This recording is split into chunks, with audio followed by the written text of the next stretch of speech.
Caros amigos concursandos, estamos de volta, mais um encontro aqui no PCI Concursos. Eu sou Gilberto Ligeiro, professor de Direito Civil, e nós estamos tratando da responsabilidade civil. É uma satisfação estar aqui com você, né? Nós estamos juntos nessa caminhada, sigamos em frente com aquele desejo de atingir os nossos objetivos. Como eu venho falando, né? Talvez vocês já me conheçam como professor da maratona, né? Eu sempre falo que o concurso, a vida do concurseiro, né, do concursando é uma verdadeira maratona. Nós não podemos desistir, temos que treinar muito e seguir em frente. Então, mais uma vez, é uma satisfação estar aqui com você, caro amigo, no PCI Concursos. Vamos lá então, caro amigo, continuando na nossa saga aqui da responsabilidade civil, falando dos pressupostos da responsabilidade civil. Nós começamos a trabalhar já os pressupostos da responsabilidade civil. No nosso último encontro, nós falamos da ação, da omissão do agente, e nós trouxemos algumas questões relacionadas à influência do processo penal, da ação penal ou do ilícito penal na responsabilidade civil.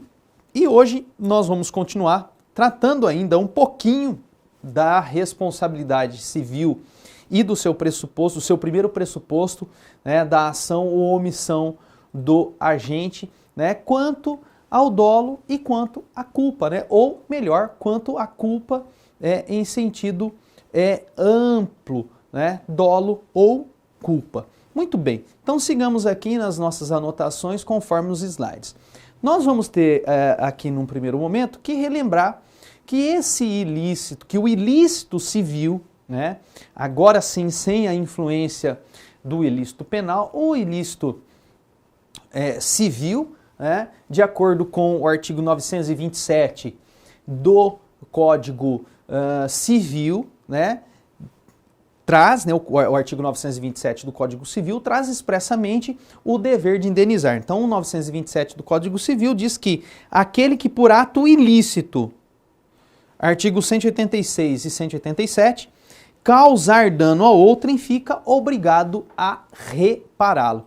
Então, é o ato ilícito o gerador do dever de indenizar.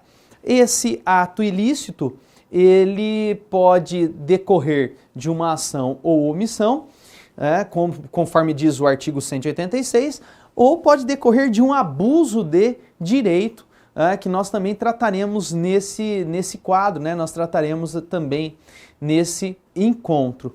Então veja, eu gostaria que vocês destacassem, caros concursandos, aqui no nosso slide, que existem, né, claro, duas modalidades de responsabilidade. Nós já tratamos desse tema, mas para relembrar, o ilícito contratual e o ilícito extracontratual, que é efetivamente o objeto de nosso estudo. Lembrando que o ilícito extracontratual, ele também pode se referir ao abuso de direito nos termos do artigo 187 do Código Civil, além, claro, da caracterização do ilícito extracontratual ou da responsabilidade extracontratual decorrente da ação ou da omissão do agente. Bom, vamos acompanhar o artigo 187 do Código Civil. O artigo 187 do Código Civil, ele diz expressamente, né? Caro amigo concursando, nós mais uma vez destacamos, a leitura da lei é importante, fica fácil acompanhar, a gente consegue identificar alguns detalhes dos nossos estudos acompanhando a leitura do Código Civil. Artigo 187, também comete ato ilícito o titular de um direito que, ao exercê-lo, excede manifestamente os limites impostos pelo seu fim econômico ou social, pela boa-fé ou pelos bons costumes. Então, nós estamos aqui no artigo 187 falando sobre um exercício irregular do direito, um exercício abusivo, aquele desvio de finalidade próprio do direito. Esse desvio, ele é marcado pela emulação, ele é marcado pelo fato de que o agente não se beneficiará em nada. Tanto é verdade, nós chamamos a atenção aqui para o nosso slide. Vejam só, caros amigos, o que é o abuso de direito? Vejam, é importante vocês chamarem atenção para uma definição, né, do abuso de direito. O abuso de direito é aquele exercício irregular de um direito que se caracteriza por atos vazios, ocos, sem utilidade, chamem atenção, sem utilidade alguma para quem o pratica. Ou seja, quem pratica o abuso ou o exercício irregular de um direito, ele não é beneficiado com nada. Na verdade, ele só prejudicará outrem ou terceiros. Vejam que são atos ocos, cheios de nada, ou não tem absolutamente nada, né? Então vejam, são atos emulativos, né? Os atos emulativos são justamente esses atos que só visam a causar um mal para o outro, no intuito de prejudicá-lo, de causar uma perturbação, um embaraço, né? Às vezes são atos por que nós chamamos aí no dia a dia, né, no jargão popular, de picuinha, né? Só para causar um embaraço na vida do outro e, claro, e esse ato ilícito, ele, então, pode efetivamente trazer prejuízos. Vejam, né, que nós temos aqui no nosso slide algumas hipóteses.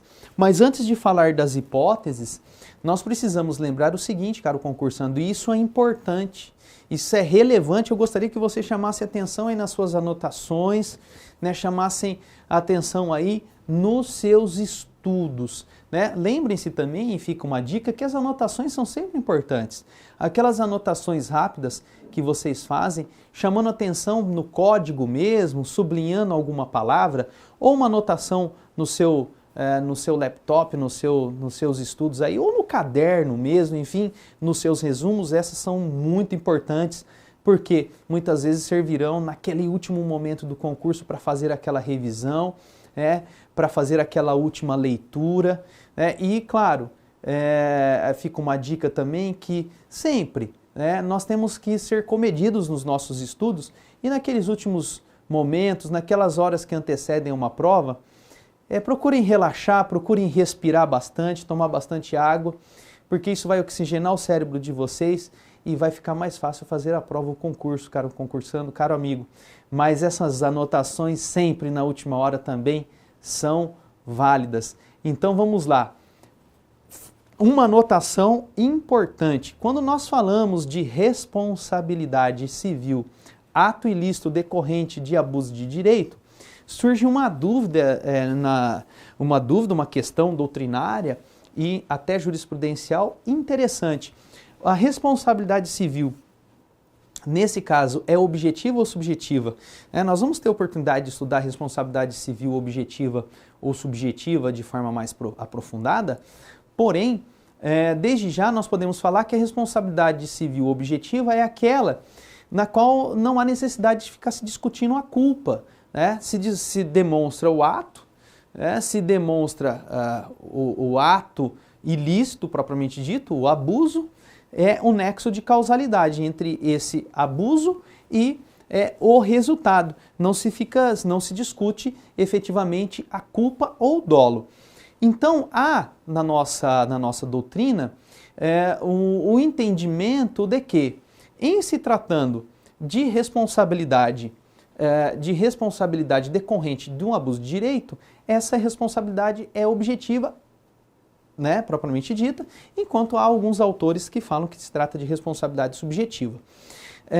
Então tem-se entendido que se trata de uma responsabilidade objetiva. Haverá um dever de indenizar sempre nesse caso. E por que surge essa dúvida? Porque, por exemplo, há no Código Civil, lá no artigo 1228, parágrafo 2º, um tratamento específico do abuso de direito de propriedade. E a teoria do abuso de direito está muito ligada à propriedade. Está muito ligada à propriedade. Então vejamos o que diz o legislador no artigo 1228, parágrafo 2º do Código Civil. O 1228, parágrafo 2º, vejamos. São defesos os atos que não trazem ao proprietário qualquer comodidade ou utilidade e sejam animados pela intenção de prejudicar outrem. Sejam animados pela intenção de prejudicar outrem, os chamados atos emulativos. Então vejam, pela leitura do parágrafo 2º do 1228, que representa aqui um abuso de direito de propriedade, surge essa dúvida. A responsabilidade civil de ato abusivo, de ato ilícito decorrente de abuso de direito, a responsabilidade é objetiva ou subjetiva? O 1228, pela leitura dele, daríamos para pensar que se trata de responsabilidade subjetiva, por conta dessa necessidade do ato estar animado, ter um elemento volitivo, e aí então se discutiria culpa ou dolo. Bom, qual o consenso? Hoje, o que a doutrina e a jurisprudência têm entendido é o fato de que, seja na hipótese do artigo 1228, parágrafo 2º, seja na hipótese do artigo 187, nós temos responsabilidade objetiva. Ou seja, o agente responderá no abuso de direito de forma objetiva, sem a discussão de culpa, até para que haja uma harmonia no sistema do Código Civil, para que se interprete da forma da responsabilidade, que se interprete de uma só forma a responsabilidade pelo abuso de direito, ou seja, a responsabilidade civil objetiva, ok? Então, esse era um detalhe muito importante que nós tínhamos que fazer como destaque. E também vejam, caros amigos concursandos, vejam aqui então nessa nossa apresentação algumas hipóteses de responsabilidade objetiva decorrentes do abuso de direito. Vejam lá no nosso Código de Processo Civil o chamado abuso do direito de recorrer, previsto nos artigos 79 a 81 do Código de Processo, que fala justamente da litigância de má-fé. Há o litigância de má-fé no abuso de direito, e essa litigância de má-fé ela será rechaçada com multa. E além disso, a cobrança abusiva ou vexatória prevista no artigo 42 do CDC. Mais uma vez, eu peço licença para nós fazermos então aqui a leitura do artigo 42 do Código de Defesa do Consumidor, da Lei 8.078 de 90. O artigo 42 diz assim: na cobrança de débitos, o consumidor inadimplente não será exposto a ridículo, nem será submetido a qualquer tipo de constrangimento ou ameaça. Parágrafo único. O consumidor cobrado em quantia indevida tem direito à repetição do indébito por valor igual ao dobro do que pagou em excesso, acrescido de correção monetária e juros legais, salvo hipótese de engano justificável. Então, o que importa é o caput do 42 para a gente, porque o legislador proíbe essa cobrança vexatória, indevida, abusiva, lá no Código de Defesa do Consumidor, o que pode representar um exercício irregular do direito, um excesso, e aí surgir o dever de indenizar. Olha que interessante, mesmo o consumidor estando inadimplente, quer dizer, ele está inadimplente, agora nós demos razão para ele fazer uma cobrança ou um direito de indenização, em tese aqui, por essa cobrança indevida ou abusiva. Muito bem. Então nós temos aqui essa questão referente ao ilícito e o abuso de direito. Então, seguindo, nós temos agora o ilícito em sentido estrito, ou seja, verificar efetivamente se o agente está agindo com culpa ou não, a culpa em sentido amplo, né? Dolo ou culpa em sentido estrito. Então vejam, chamem atenção, caros amigos, né? Nós colocamos aqui o chamado ilícito em sentido estrito, porque é o ilícito que decorre do ato do agente ou da omissão do agente, né? Dolo ou culpa, nos termos do artigo 186. Nós falamos num encontro anterior, caro concursando, que o ilícito, ele decorre, ou melhor, o dever de indenizar decorre de alguns pressupostos, e o artigo 186 do Código Civil elenca esses pressupostos. E entre esses pressupostos nós temos, então, a ação ou omissão do agente, né, como, então, elemento necessário e essencial. É a causa propriamente dita. Então, vamos verificar essas causas de modo específico, conforme prevê o legislador no artigo 186.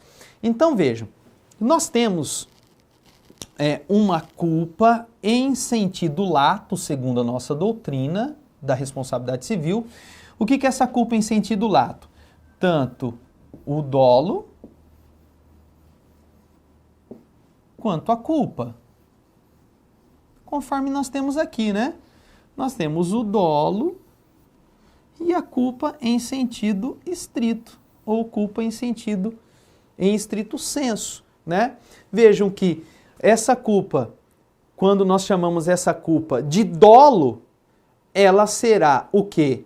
A culpa, né? Ou a intenção, melhor dizendo, a vontade inequívoca, o desejo de causar prejuízo. Quando houver essa intenção, o dolo, nós temos então culpa em sentido lato, em sentido amplo, né? Nós teremos então o dolo, a vontade inequívoca de causar o prejuízo. Agora, é importante vocês sublinharem a culpa em sentido estrito, ou seja, o prejuízo nesse caso é causado pelo agente em razão da falta de cuidado. Tá?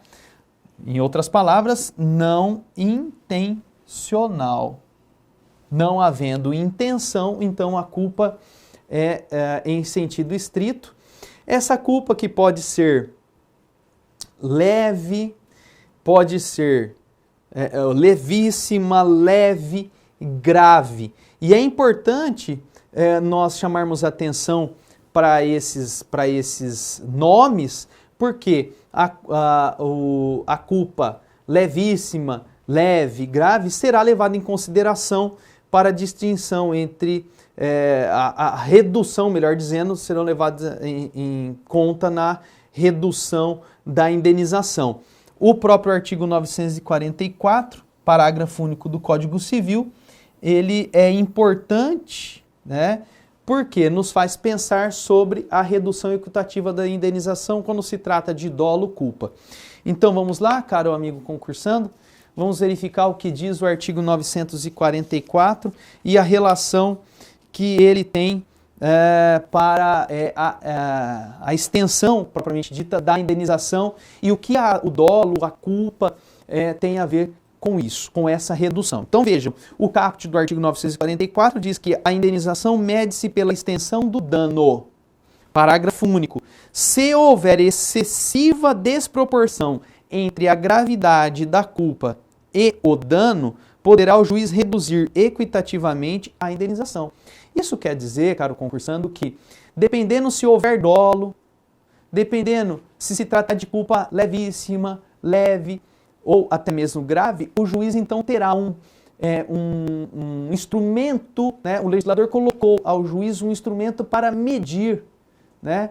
Para então efetivamente reduzir de acordo com o resultado, dependendo da participação do agente no evento danoso, reduzir a indenização, né? Essa extensão do dano, então, será medida conforme o caso, é importante, muito importante que vocês, caros amigos, chamem atenção para esse detalhe. Muito bem, caros amigos concursandos, nós então encerramos